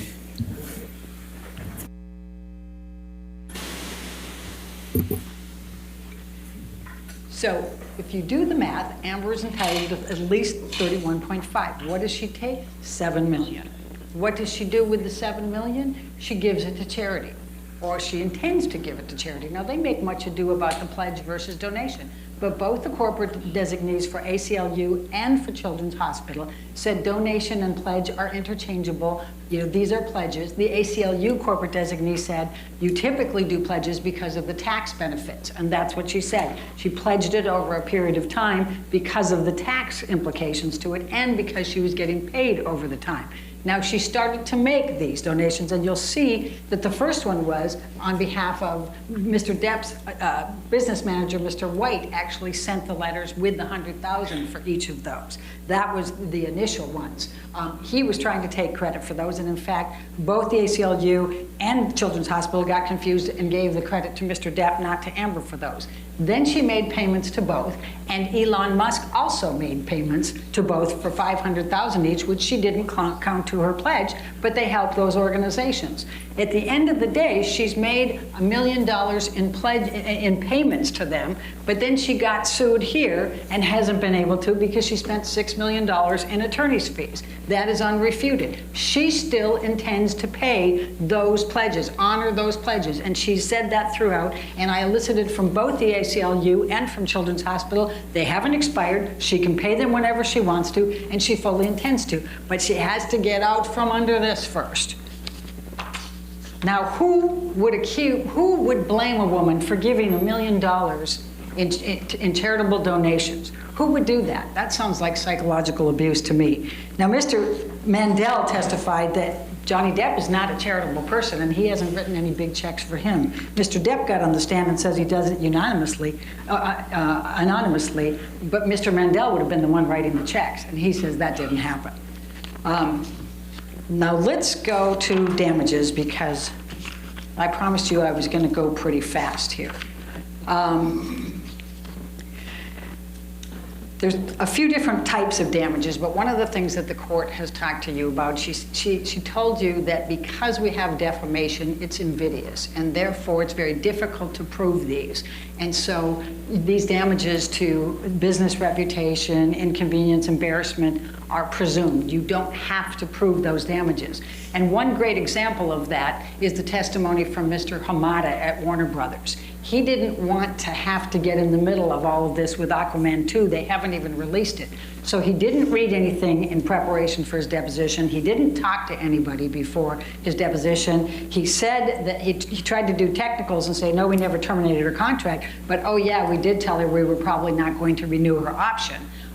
And then we didn't change the script, but Amber got the script, and yes, they did change it. Then he said, no, we never negotiate salaries, but oh yeah, we did renegotiate Jason Momoa's and Gal Gadot's. So he just doesn't want to admit to any of these things. But what came out in Hamada's deposition, and I hope you were listening carefully to this, was the email from James Wan, the director, and Jason Momoa, her co-star, who said they guarantee if they are in the film, she is going to be Mara in the film. Why would they do that unless they thought Warner Brothers was being unfair to her? And why did she get almost knocked out of it? Because of the defamatory statements. When they came out, they took on a life of their own. Ron Schnell, the young Sheldon, I call him, or the Doogie Howser, our expert on IT, took you through and tracked how they tracked the defamatory statements, the language from the defamatory statements, how that went through the social media and the negative social media. And it kept going and kept going. And he tracked all the way until a few months ago over 2.36 million negative tweets, negative Instagrams, negative social media's comments about Amber that relate specifically to the information that was in those 3 defamatory statements.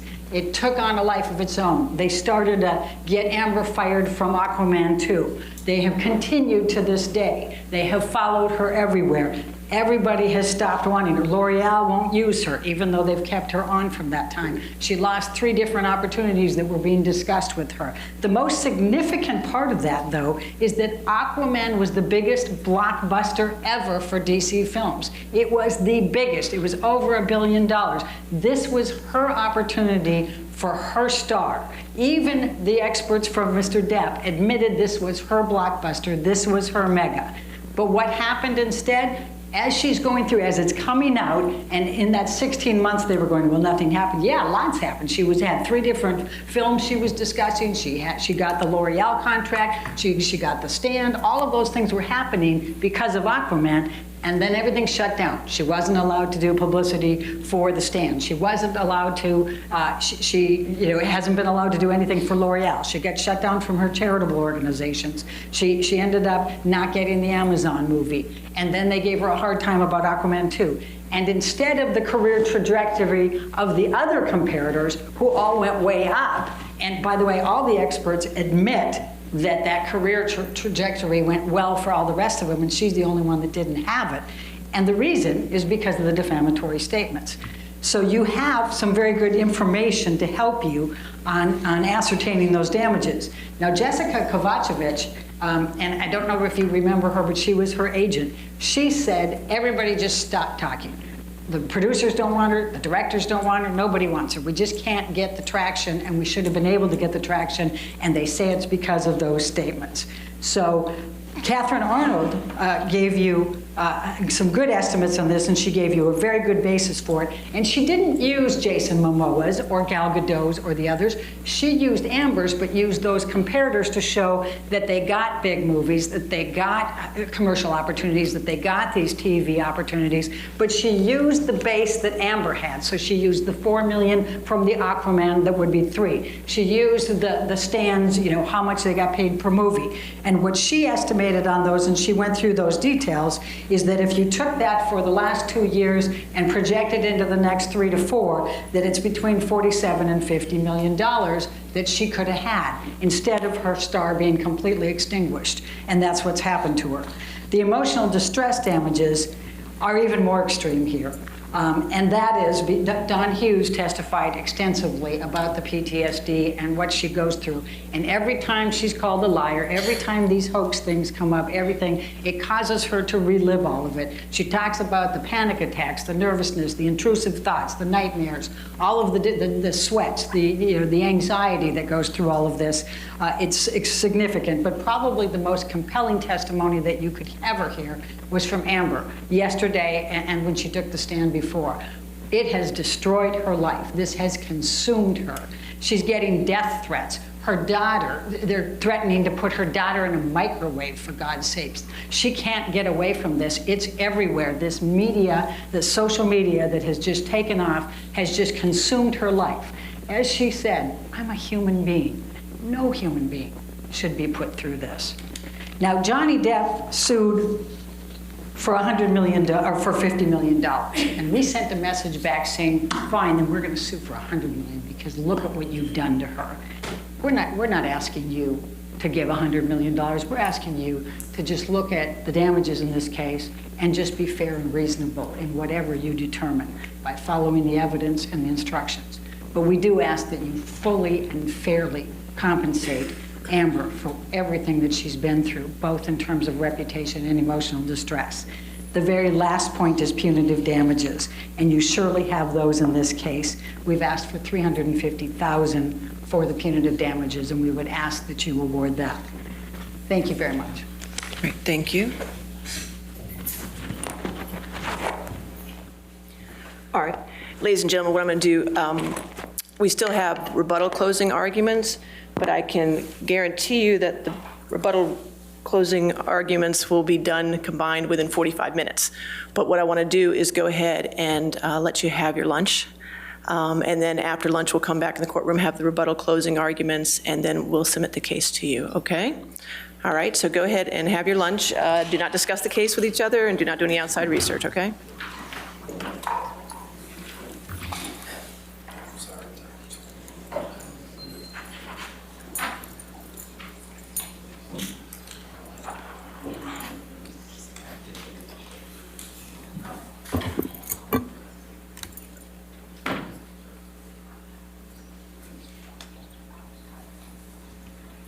All right. So let's come back at 2:10. And just for the record, plaintiffs have 39 minutes left for rebuttal. Defendants have 6 minutes. Okay? I didn't take any time off from the sidebars, 0 off from the sidebars. It's all from testimony, okay? All right, thank you. All right.